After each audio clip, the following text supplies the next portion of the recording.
Their houses are falling down. All their personal belongings are left outside. So the subconscious message is, if you are a homeless person, this may be an area that will be okay to camp out at and stack your storage bins in an area outside, just like this, and you will fit right in. However, this place is an extremely isolated area. This place is essentially at the end of the world. The only road, Longwoods Road, turns into a dirt road and goes on for a while and then connects to the 2nd New Hampshire Turnpike, which is another extremely rural road that is out in the middle of nowhere. It just goes on for miles through the forest, and ever so often you'll come to an old house. But this is an extremely rural area. You are out in the middle of nowhere. So the bottom line is this: you cannot find a more isolated place to camp out at if you are homeless. And if you do not know this, it is very dangerous if you are homeless or if you are camping to camp out in the middle of nowhere in a place like this, because homeless people wind up getting raped and murdered. So to put things in perspective, in Los Angeles, where there is a huge homeless population, all the people know to camp out together right on the sidewalk. There are certain areas where 20, 30, 40, 50 homeless people camp out together right on the sidewalk, right against one of the buildings, because there is a larger homeless population in LA, and word gets around that it is very dangerous to go off into a rural section, like to an abandoned building, or under an overpass, or out by the railroad tracks, or out behind some old factory buildings, because homeless people will get attacked, raped, and killed all the time in today's America. So seasoned homeless people will tell you, if you want to survive, you don't go camp out far back into the forest or out behind a junkyard or in some rural section where you think you'll be left alone, because that is where these psychotics want you, so they can attack you without any witnesses. So if you are ever homeless, it is good to stay close to the public scene, on a park bench, close to the street. And then the worst thing you'll have to deal with is all the good guy cops coming over to you and harassing you. And that is what eventually pushes people out into the woods where they can be attacked. All these good guy cops. So the best thing to do is to maintain the position. I am homeless. I do not have anywhere to go. And people are getting attacked out in the woods. I pay taxes. I don't have anywhere to go. And this is a public sidewalk. And they may bother you for a couple of weeks, but I guess eventually they will leave you alone. But don't let them push you out farther and farther out, because that is the whole point, to getting people out into an isolated or rural section so they can then attack you. They are videotaping these attacks, and then these sick maniacs sell this film on the internet, and this is becoming some new form of sick pornography. So next to this disheveled house is a field.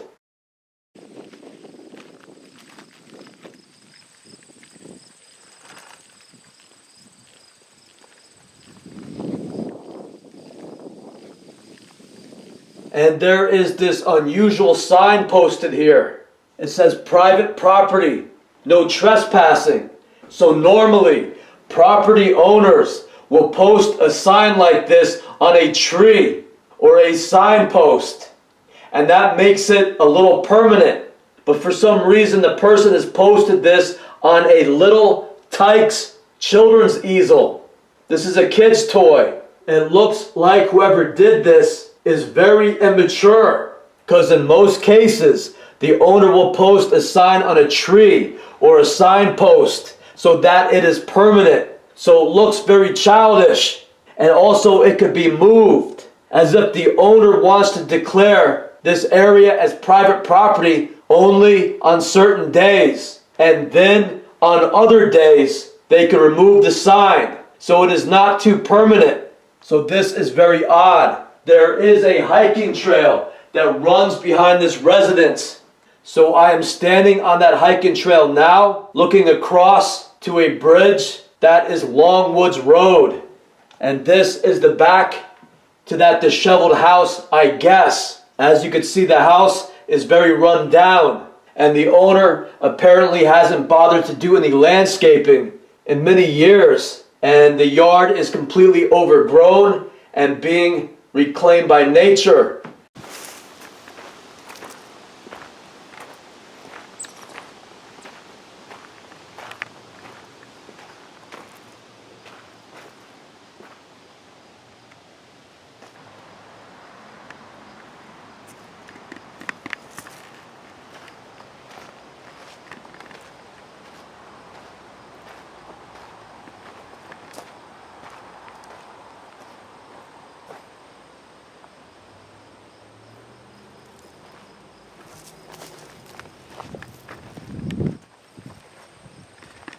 There are two rundown sheds bordering the trail that may act as an invitation to anybody homeless who may need to get out of the cold or rain.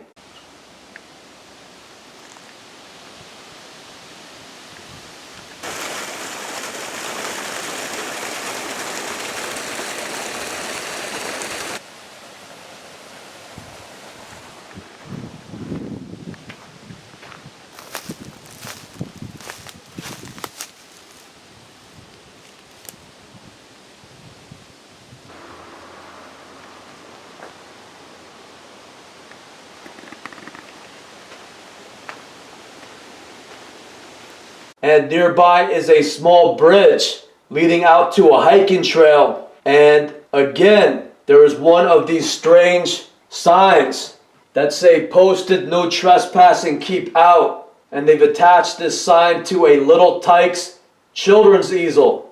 And once again, this could simply be picked up and carried away when they don't want to declare that this is a private area or private property. So any normal people would usually post a sign like this on a tree and not on something like this. So this is just crazy.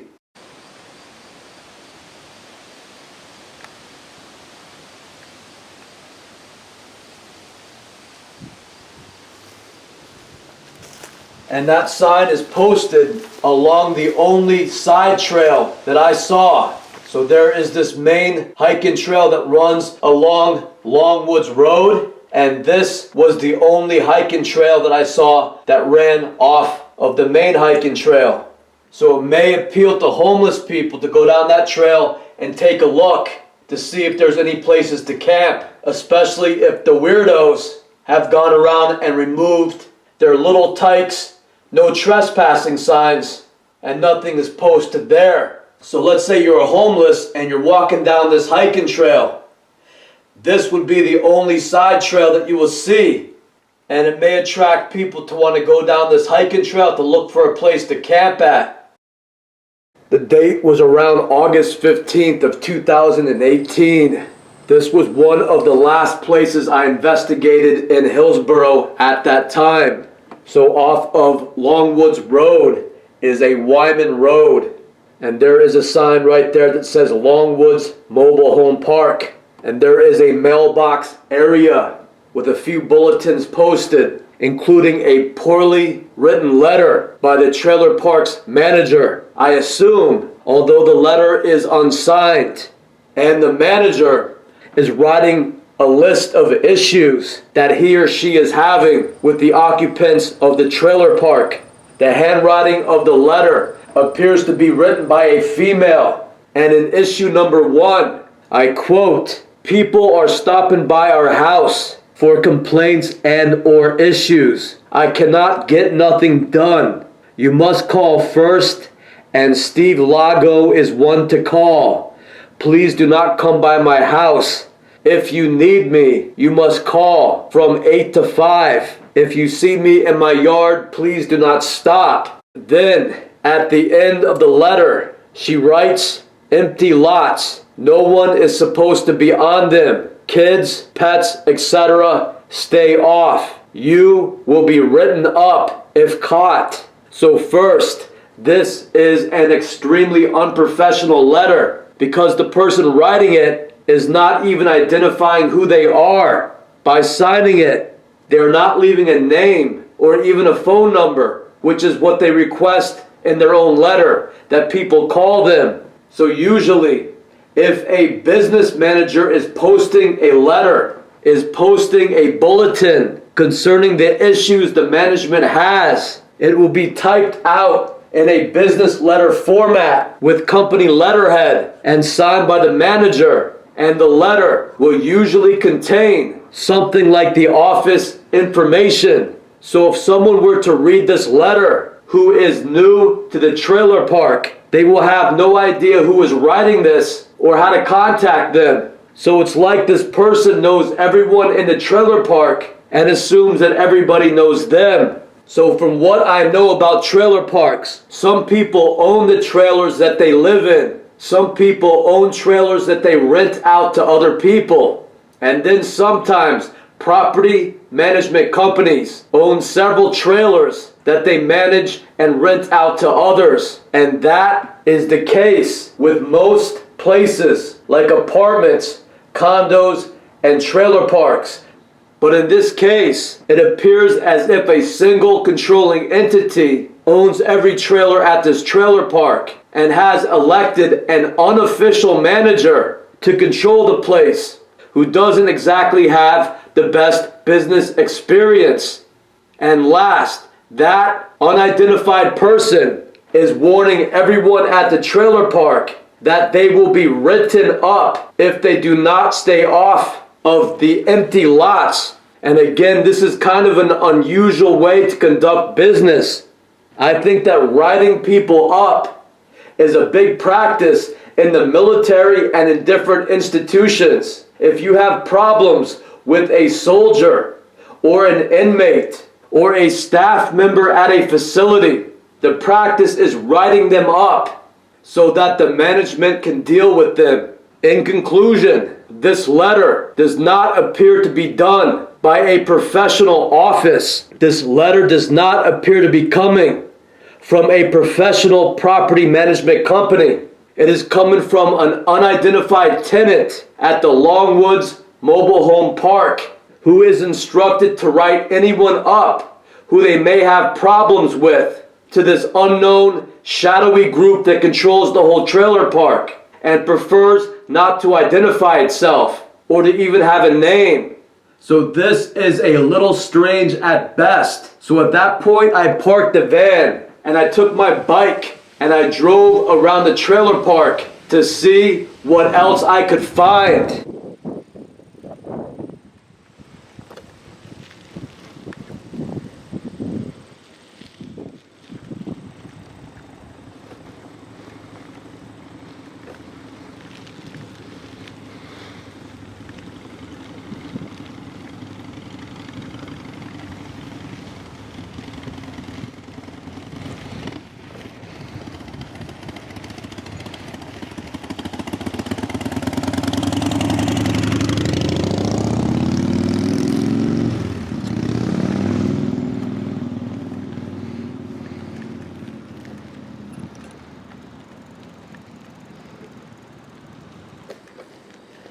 Many of the trailers looked run down, while others appeared to be in better shape.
The only thing of note was a hiking trail found at the end of Keys Farm Road.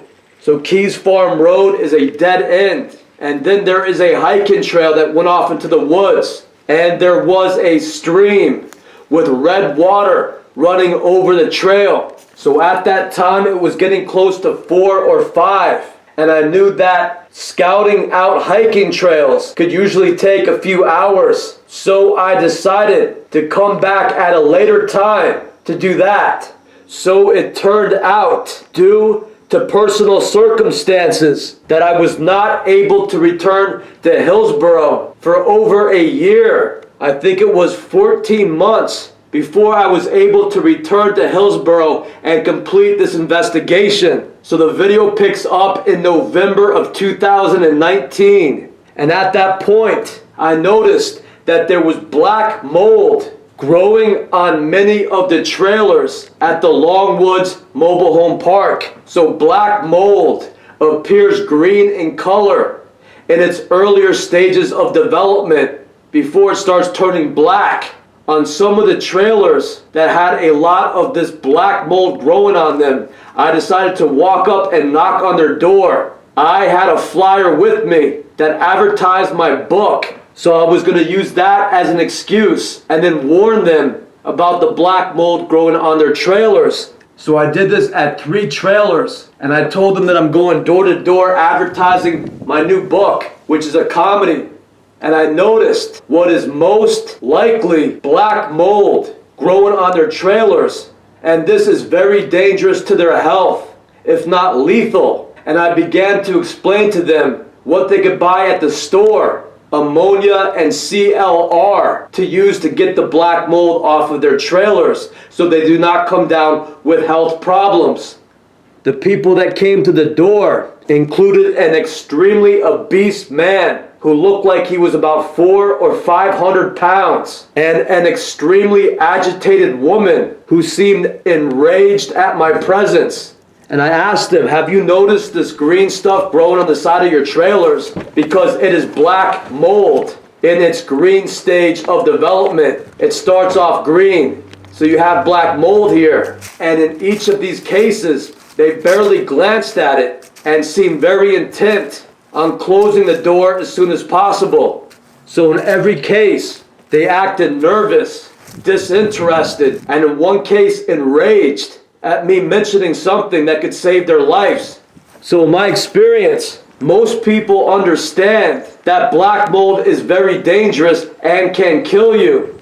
So it's very odd that these 3 people acted as if I was someone that they should dismiss and get rid of as soon as possible when I was explaining something very important about their homes. I would imagine that most regular people would instantly grow very concerned about what I was saying and very interested in looking at this green junk growing all over their houses and maybe ask some questions in the very least. But they all acted agitated, nervous, and intent on closing the door as soon as possible. So in my opinion, it seemed as if they were familiar with what it is growing all over their houses. And I wouldn't be surprised if those places were not even their regular homes. Maybe they were people that did not really care about the black mold growing all over their trailers because these trailers were being prepared to be rented out.